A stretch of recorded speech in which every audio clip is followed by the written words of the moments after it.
Picture this. It's the 1980s. A 19-year-old kid walks onto the floor of a Wall Street trading firm.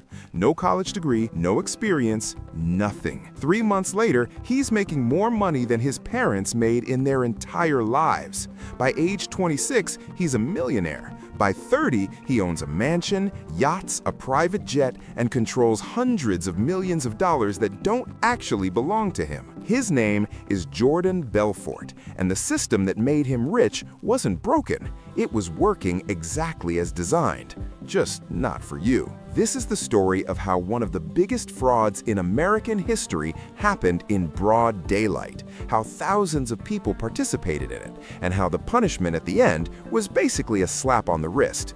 But more importantly, it's a story about how the rules of Wall Street are written by the people who profit from breaking them. The world before Jordan. Before we talk about Jordan Belfort, we need to understand what Wall Street even is. And I don't mean the street itself. I mean the entire ecosystem of brokers, bankers, and traders who move money around for a living. Here's the basic transaction that's supposed to happen. You decide you want to own a piece of a company, so you buy a stock. A broker facilitates that trade. They take a tiny commission, everyone's happy, the system works.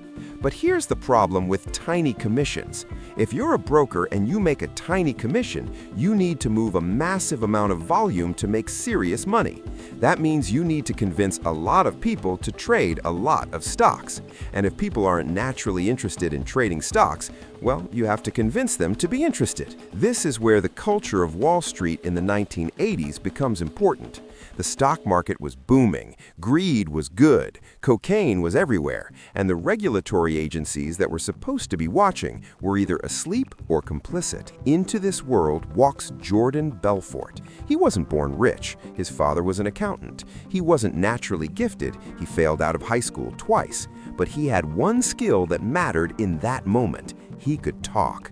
He could look someone in the eye and make them believe that a stock that was worth nothing was actually worth something. And once he figured out how to do that, the money never stopped flowing. How the scam worked. Okay, here's where it gets simple. Imagine I have a stock. It's completely worthless. No one wants it. But I really want to sell it to you. So here's what I do. I create a fake story about the company. The story is really good. It's detailed, it sounds legitimate, it has numbers and projections, and everything sounds real. Then I hire a bunch of salespeople to call people like you. Their job is to tell you this worthless stock is actually an amazing investment opportunity. When you buy it, the stock price goes up because now there's demand. And when the stock price goes up, I seem like a genius, so more people want to buy it. And when more people buy it, the price goes up even more. And I keep amplifying this cycle by having my salespeople call more and more people and tell them this same fake story. Eventually, once the price is high enough, I sell all my shares. The price crashes, everyone who bought the stock at the top loses all their money. I keep all the money I made from the spike and I walk away. This is called a pump and dump scheme. It's not complicated, it's not sophisticated, but it is devastatingly effective. Jordan Belfort understood this in the 1980s. But he also understood something else. The people regulating the stock market were looking at the wrong thing. They were looking for companies that committed fraud. But Jordan wasn't really committing fraud because technically the companies did exist. They were just worthless. There's a difference, a very important, legally significant difference. So what Jordan did was he took this pump and dump scheme and he wrapped it in a system that was barely technically legal. He started a firm called Stratton, Oakmont, and he hired hundreds of salespeople, young, hungry guys who didn't care if what they were selling was real. They just wanted to make money. How money moved. Here's the elegant part of the scam. The stock trading system in the 1980s was decentralized. Most trades weren't happening on the big exchanges like the New York Stock Exchange.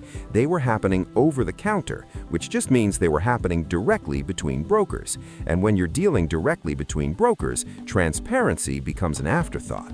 So Jordan's team would find these penny stocks, stocks that traded for $1 or less, companies that nobody had ever heard of, and they'd buy them for themselves first, sometimes just a few thousand shares. Then they'd have their salespeople start calling random people and telling them about these amazing opportunities. The salespeople would use high-pressure tactics. They'd lie about where the company was located. They'd lie about what the company actually did. They'd tell investors that the stock was about to explode. Some investors would buy, the stock price would go up. Jordan's team would sell. They'd make enormous profits. The investors would lose everything. But here's the thing that made this system so efficient. The salespeople weren't getting a salary. They were getting a commission, sometimes 50, 60, 70% of the money they brought in from their sales. So they were incentivized to lie as creatively as possible. And the investors weren't sophisticated. They were normal people, teachers, retirees, people who had inherited a little bit of money and wanted to invest it, people who saw advertisements in newspapers and thought, why not? The system was designed to prey on regular people, not sophisticated investors. How big it got. At its peak, Stratton Oakmont was operating out of a huge office in Long Island. Over 200 salespeople working the phones all day, making thousands of calls, telling thousands of lies, moving millions of dollars. Jordan wasn't working for this firm. He owned it, and he was taking a cut of everything. So when one of his salespeople made a commission, Jordan made a cut. When they made $100,000, Jordan made tens of thousands. When they made $1 million on a single pump and dump, Jordan made money that most Americans would make in a decade. And all of this was happening in a world where the regulators were basically trying to investigate a hurricane with a butterfly net. The Securities and Exchange Commission, the agency responsible for preventing this exact kind of fraud, was underfunded and understaffed. They could barely monitor the major exchanges. The idea that they'd catch what was happening in these over-the-counter penny stock offices was almost laughable. By the time investigators started looking at Stratton Oakmont, Jordan had already made over $100 million. Let me repeat that. $100 million in less than 10 years by his early 30s. And the most absurd part, most of it was real money. Yes, it was stolen from regular people through fraud, but the money itself was legitimate. He could spend it. He bought real estates, real yachts. He threw real parties where he paid professional athletes to show up. Who actually lost? Now, it's tempting at this point to feel a little sympathy for Jordan. He's charismatic, he's smart, he pulled off something most people couldn't even imagine doing. But let's talk about who actually lost. There's a woman named Nancy Metler. She was a school teacher. She invested her life savings with a Stratton Oakmont broker, $50,000. She lost every cent of it. Her retirement was gone. She went back to work for years just to survive. There's David Garrett. He was a former Marine. He invested with Stratton Oakmont. He lost so much money that his family couldn't afford to stay in their home. These weren't sophisticated investors who understood the risks. These were regular people who trusted the men on the other end of the phone.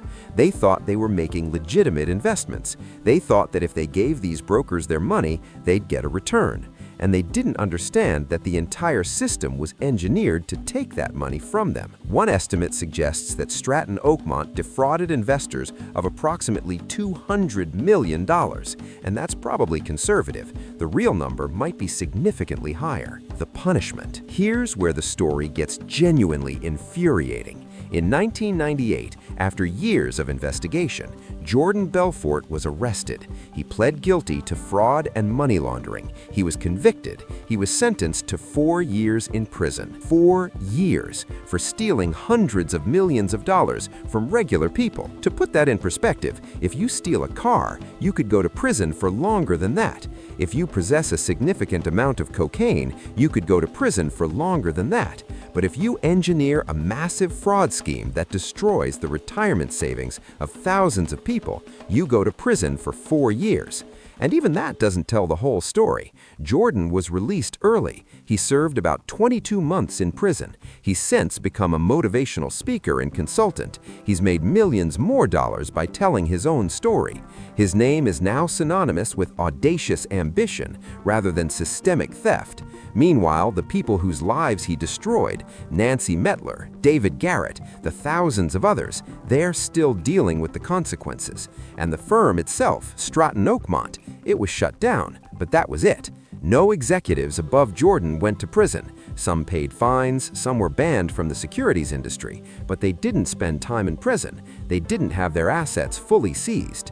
The message this sent to Wall Street was clear-cut. The punishment for this kind of fraud is manageable if you're smart about it, if you hire good lawyers, if you have connections. Why this matters now? You might be thinking, okay, this is history. This is the 1980s and 1990s. This is ancient history for Wall Street. And surely we've fixed this by now. And yes, there have been some reforms. The regulations around penny stocks have gotten stricter. There's more monitoring of over-the-counter trading. The internet has made it slightly harder to operate completely in the shadows. But the fundamental dynamic that allowed Stratton Oakmont to operate hasn't really changed. The incentive structure is still there. Brokers still make money by getting people to trade. The more they trade, the more the brokers make. And there's still a significant gap between the sophisticated investors who have access to information and legal resources and the regular people who don't. In fact, you could argue that the gap has gotten worse because now you have social media, you have apps that make trading easier, you have cryptocurrencies and meme stocks, and all these new financial instruments that most regular people don't really understand. And you have influencers with millions of followers who can pump a stock or a crypto asset with a single tweet, knowing full well that it will crash and regular people will lose money. Is this technically a pump and dump scheme? Often not. The legal standard for that is pretty high. But is it the same dynamic? Is it people using information asymmetry to enrich themselves at the expense of less sophisticated investors? Absolutely. Systemic issues. Here's what's worth understanding about the Belfort story. It wasn't a failure of one bad actor. Jordan Belfort couldn't have done any of this without hundreds of other people cooperating with him. His salespeople knew they were lying to clients, but they made commissions, so they kept doing it. The compliance officers at the firm knew, but they were outnumbered and overruled. The upper management of the firm knew. Everyone in that office knew.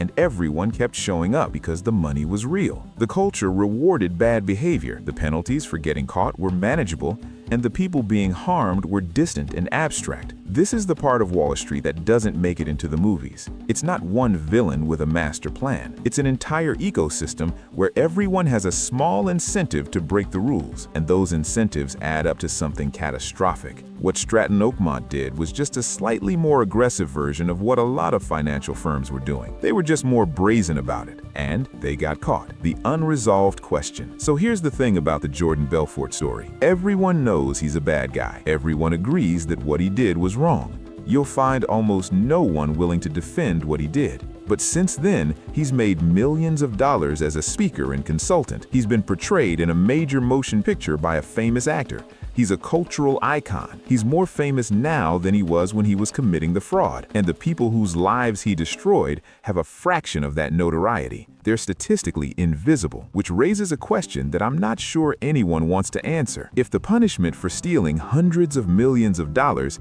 is 4 years in prison, followed by a lucrative career in public speaking, why wouldn't you take that deal? The only way the answer to that question is satisfying is if you believe in consequences that extend beyond the legal system. You believe in something like shame or honor or moral responsibility. But Wall Street has been systematically eroding those concepts since at least the 1980s. So the Wolf of Wall Street wasn't just a scammer, he was a symptom.